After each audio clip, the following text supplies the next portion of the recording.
গুয়াহাটি থেকে শিলং পর্যন্ত আসার গল্প আপনাদের সাথে শেয়ার করেছি গত ভিডিওতে।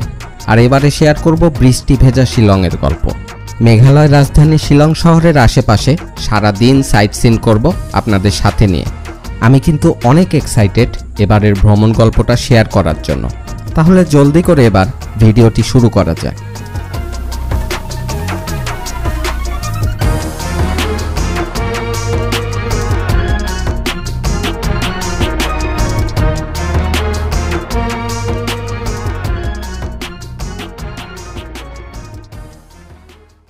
আমরা এসে নামলাম হচ্ছে পুলিশ বাজারে। এইদিকে এখন আমাদেরকে হোটেল খুঁজতে হবে, আর দেখিস আমরা একটু কমের মধ্যেই খোঁজার ট্রাই করছি। ভারতীয় সময় এখন সন্ধ্যা প্রায় 6টা বেজে গেছে। এর মধ্যে আমরা বেশ কিছু হোটেল দেখেছি, কিন্তু কোথাও কোনো রুম খালি নেই। শিলং সিটিতে ঢোকার সময় মানুষের চাপ দেখে তখন কিছুটা অনুমান করতে পেরেছিলাম হয়তো আমাদের জন্য এমন কিছুই অপেক্ষা করছে। আমরা এখন নিচের দিকে যাচ্ছি। এদিকে ভিতর সাইডে খুঁজলে হয়তো কোনো হোমস্টে পেলেও পেতে পারি, অথবা কোনো রকম থাকার মতো একটা রুম হলেও চলবে। চলুন সামনের দিকে আগাই, দেখা যাক কি আছে কপালে। আজকে এমন একটা দিনে শিলং এসে পৌঁছাইলাম, এখানে কোনো রুম নাই। স্টার সানডে যাচ্ছে, মানে কালকে আবার এই চাপটা কমবে। কয়েকটা হোটেল দেখলাম, ভালো ভালো হোটেল, কোথাও একটা রুম নাই। পরে শুভমে আসলাম। শুভমে এসে এই রুমটা তারা ডাবল বেড বলে সেল করছে। দেখ রুমে তেমন কিছু নাই, একটা ফ্যান আছে, ফ্যানে খুব একটা বাতাস লাগে না, বাতাস নাই, টোটালি বাতাস নাই। বাট এখানে ওয়েদারটা ঠান্ডা, এর জন্য আর ওটাকে গুরুত্ব দিলাম না। তো আমরা এই ডাবল বেড বললেও সিঙ্গেল রুম হিসাবেই নিলাম এই দুইটা রুম। আমি আর আমার ট্যুরমেট এই যে পাশাপাশি দুইটা রুম নিয়েছি। এখানে ওয়াশরুম অ্যাটাচ না, এই যে কমন টয়লেট আছে এখানেই, আর কি কই লাইট, আচ্ছা যাই হোক, এখানে কমন ওয়াশরুম। আপাতত এটাই নিলাম, কালকে হয়তো আমরা দেখে শুনে একটা ভালো কোনো জায়গাতে উঠবো। এক রাতের ব্যাপার তো, একটু অ্যাডজাস্ট করে থেকে যাব। তো এটার ভাড়া পড়লো 800 টাকা, দুইটা 1600। আর এই তো এই দুইটা রুমই ফাঁকা ছিল এখানে। শুধু ঘোরাঘুরি করলে তো হবে না, খাবারও খেতে হবে। শিলং শহরটা কিন্তু বেশ রমরমা। বিভিন্ন দেশের বিভিন্ন কালচারের মানুষ এই শহরে এসে ভিড় জমায়। আর এত এত মানুষের ভিড়েই শহরটা যেন চাঙ্গা হয়ে উঠেছে রাত হতে না হতেই। আমাদের পেটে প্রচণ্ড ক্ষুধা, তাই আগে কিছু খেতে হবে।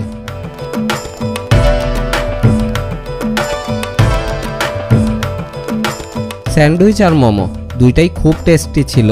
আর বলে রাখা ভালো, এখানে সব কিছুরই দাম তুলনামূলক একটু বেশি। শুধু শিলং বলে কথা না, আপনি যখনই কোনো হিল এরিয়াতে ভ্রমণে যাবেন তখন সেখানে জিনিসপত্রের দাম বেশি থাকবে, এটাই স্বাভাবিক। আমরা রাতে শিলং ঘুরে নতুন নতুন অনেক কিছু দেখেছি, তবে সেটা নিয়ে আলাদা একটি ভিডিও থাকবে।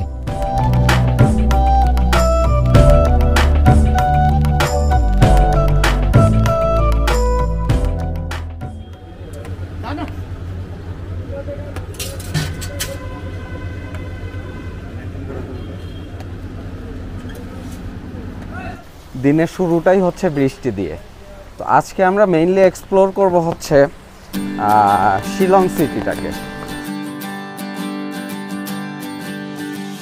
গত কয়েকদিনের তীব্র গরমে হাঁপিয়ে ওঠার পর আজকের এমন ঠান্ডা ওয়েদার মনকে বেশ প্রশান্তি দিচ্ছিল।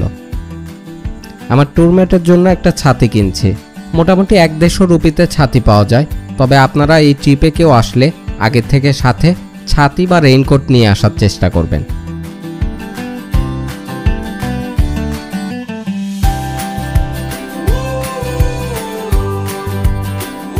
এটাই হচ্ছে সেই সিগনেচার প্লেস যেখানে লেখা আছে লাভ ইউ শিলং। শিলং ভ্রমণে এসে এটা সামনে দাঁড়িয়ে ছবি তোলে নাই এমন মানুষ মনে হয় খুব কমই আছে।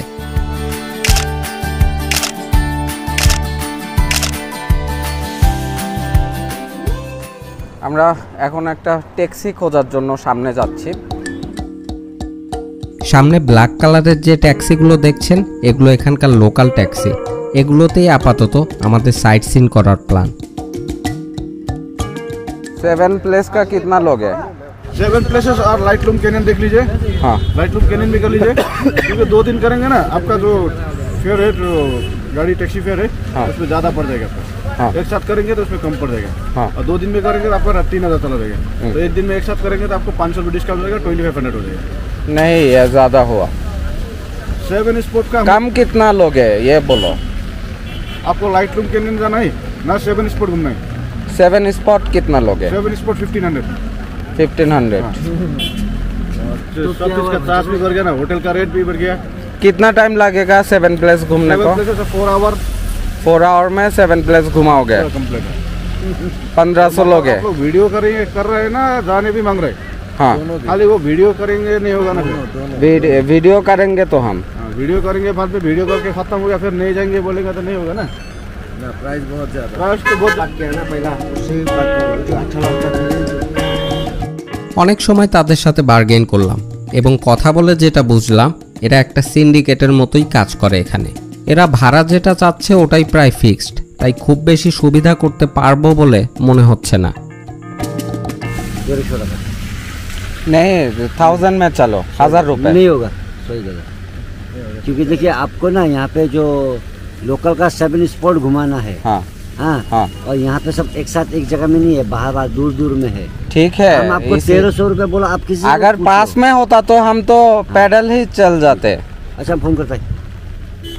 देखिए थोड़ा कम है क्योंकि ना, आप लोग बांग्लादेशी लोग का ना बाजार बहुत कम है। सुनो सुनो मेरे डाउकी से आप लोग ना सुमो में आया 500 करके एक आदमी देके आया कि नहीं? मेरे बात सुनो, डाउकी से नहीं है, हम गुवाहाटी से है। हम तुम्हें और 100 ज्यादा देंगे, 1100। चलो 1200 कर दो, हम चलते हैं। 1100। पाँव पकड़ता है भाई, पार्किंग हमको देना पड़ेगा। অনেক বার্গেন শেষে 1200তে ডিল ওকে।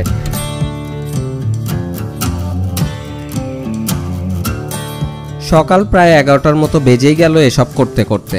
তবে অনেক ইচ্ছা ছিল শিলং ভিউ পয়েন্ট থেকে পুরো শহরটা দেখার, কিন্তু এখন নাকি ফরেনারদের জন্য প্লেসটা রেস্ট্রিক্টেড করে দেওয়া হয়েছে কয়েকজনের সাথে কথা বলে যেটা জানলাম। তাই শিলং ভিউ পয়েন্ট বাদে ড্রাইভার সাহেব মোট 6টা প্লেসে আমাদের নিয়ে যাবে। जू का गेट कौन सा है? जू जू ये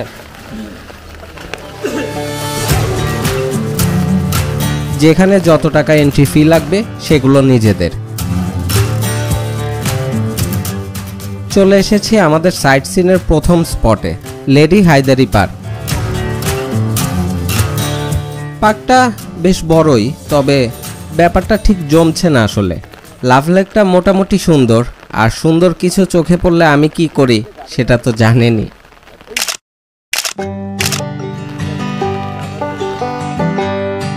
এই পাশটা হচ্ছে অ্যানিম্যাল ল্যান্ড, মানে চিড়িয়াখানা।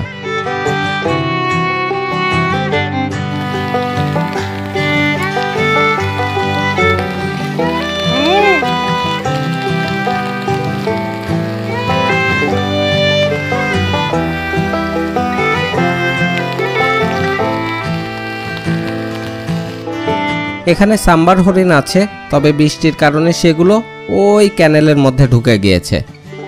জায়গাটা মোটামুটি বড়ই আছে, তবে শিলং এসে এসব দেখে কেন জানি মনের প্রশান্তিটা পাচ্ছি না।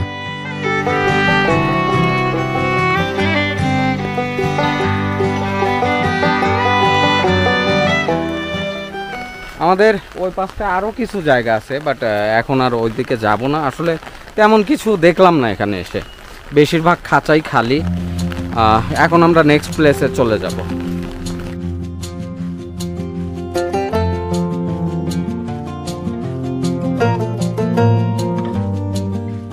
লেডি হায়দারি পার্ক থেকে আমাদের ড্রাইভার দাদা খ্রিস্টানদের চার্চে নিয়ে এসেছে, তবে ম্যাক্সিমাম জায়গাতেই আজকের দিনে কোনো ট্যুরিস্ট অ্যালাউ করছে না। আবার আমাদেরও এসব দেখে খুব একটা মন ভরছে না, কারণ মন চাচ্ছে প্রকৃতির মাঝে কিছু সময় কাটাতে। আমরা এখানে প্ল্যান কিছুটা চেঞ্জ করলাম। এখানে যেমন পোলো গ্রাউন্ড আছে, আরও কিছু চার্চ আছে, ওগুলো আসলে দেখতে চাচ্ছি না। তাছাড়া আজকে নাকি বন্ধের দিন, তো আমরা এখান থেকে যেটা প্ল্যান করলাম, এই এখন যাব এলিফ্যান্ট ওয়াটারফল তারপরে শিলং ভিউ পয়েন্টে দাদা বলছে উনি নাকি ব্যবস্থা করে দিবে, এটা তো খুবই ভালো হয় তাহলে। শিলং শহর থেকে এলিফ্যান্ট ওয়াটারফলসের দূরত্ব প্রায় 12 কিলোমিটার। আমরা সেদিকেই যাচ্ছি এখন। আশেপাশে সুন্দর সুন্দর ভিউ দেখতে দেখতে সময়টা বেশ ভালোই কাটছে। আর এর মধ্যে ড্রাইভার দাদার সাথেও আমাদের বেশ ভালো বন্ধুত্ব হয়ে গেছে। দাদার সাথে কথা বলে অনেক ভালো লাগলো। দাদা আমার কাছে বাংলাদেশি একটা কয়েন চেয়েছে, আমার কাছে আছে অবশ্য স্মৃতি হিসেবে। সে একটা বাংলাদেশি কয়েন রাখবে। দাদা এলো थैंक यू।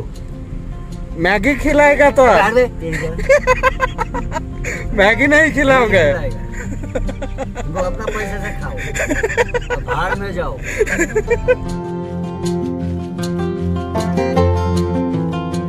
বৃষ্টি ভেজা এমন ওয়েদার এমনিতেই ভালো লাগছে, তার মধ্যে আবার মাঝে মাঝে এমন মেঘের দেখাও পাচ্ছি। बोलो बोलो बोलो बोलो बोलो कैमरा बंद कर। सुन, ये जिस नूडल्स पे नाम लिखा है हाँ टमाटर काटने के वास्ते, हाँ उन लड़कियों से मांगो मैगी खाने के वास्ते। समझ गया ना? क्या शायरी है भाई, अच्छा लगा। ড্রাইভার দাদার সাথে এভাবেই হাসি ঠাট্টা করতে করতে চলে এলাম এলিফ্যান্ট ওয়াটারফলসের কাছাকাছি।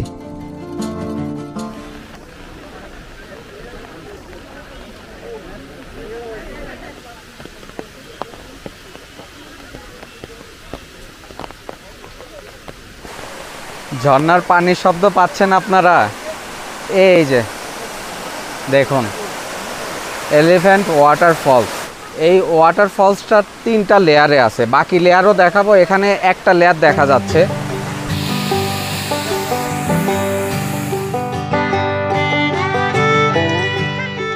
ঝর্ণা হোক সেটা ছোট কিংবা বড়, আমি বরাবরই মুগ্ধ হয়েছি বিভিন্ন ঝর্ণার পানির শব্দে এবং এর সৌন্দর্যের কাছে।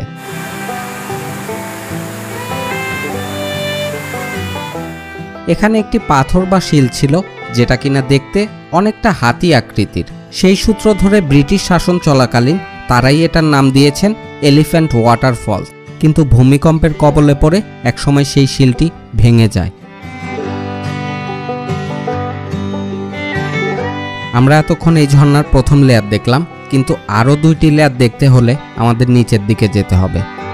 ওঠানামার পথ একটাই, তাই যারা সিঁড়ি বেয়ে উপরের দিকে উঠছে তাদের ঘুরে দেখা শেষ।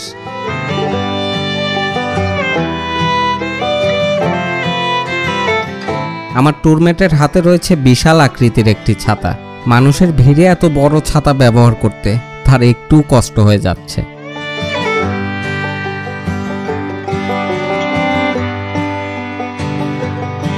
এখান থেকে সেকেন্ড লেয়ার দেখা যাচ্ছে।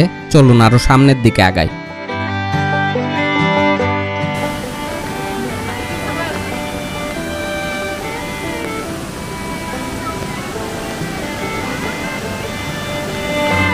সবসময় এখানে এত পানি পাবেন ব্যাপারটা এমনও কিন্তু না।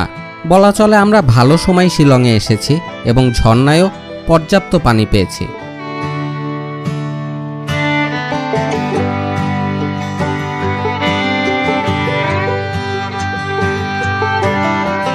এখন যাচ্ছি থার্ড লেয়ার দেখার জন্য। আর এখানে সিঁড়িগুলো কিন্তু বেশ খাড়া এবং চেপা। এদিকে বেশিরভাগ সময় যেহেতু বৃষ্টি হয় তাই সিঁড়িগুলো পিচ্ছিল ও স্যাঁতসেঁতে হয়ে আছে।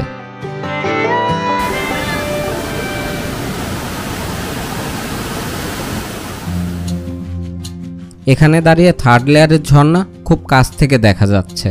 আর মোবাইল বা ক্যামেরা একটু সাবধানে রাখতে হবে, তবে সেটা চুরির ভয় নয়। হাত থেকে একবার পড়ে গেলে সেটাকে খুঁজে পাওয়ার সম্ভাবনা একদম নাই বললেই চলে।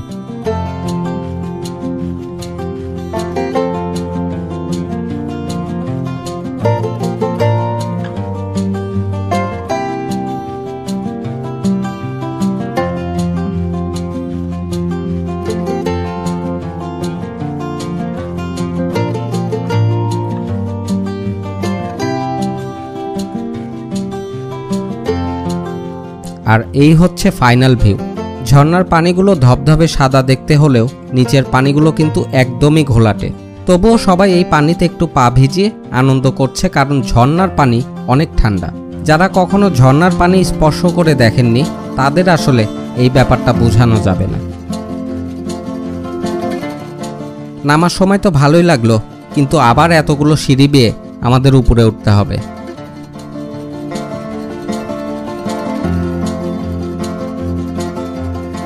মানুষজন যেভাবে ভিড় জমায় হাতে ক্যামেরা নিয়ে এদের ফটোশ্যুট করছে, তাতে প্রথম দেখায় ভেবেছিলাম এখানে হয়তো কোনো সিনেমা শুটিং চলছে, কিন্তু পরে বুঝতে পারলাম এই পোশাকগুলো ভাড়া পাওয়া যায়। খাসি সম্প্রদায়ের ট্রেডিশনাল পোশাক ভাড়ায় নিয়ে এভাবে ফটোশ্যুট করা যাবে, তবে আমাদের হাতে এখন এত সময় নেই। বাহিরে পর্যটকদের জন্য বেশ কিছু দোকান আছে এবং ম্যাক্সিমাম দোকানগুলোতেই তাদের হাতে বানানো জিনিসপত্র পাওয়া যায়।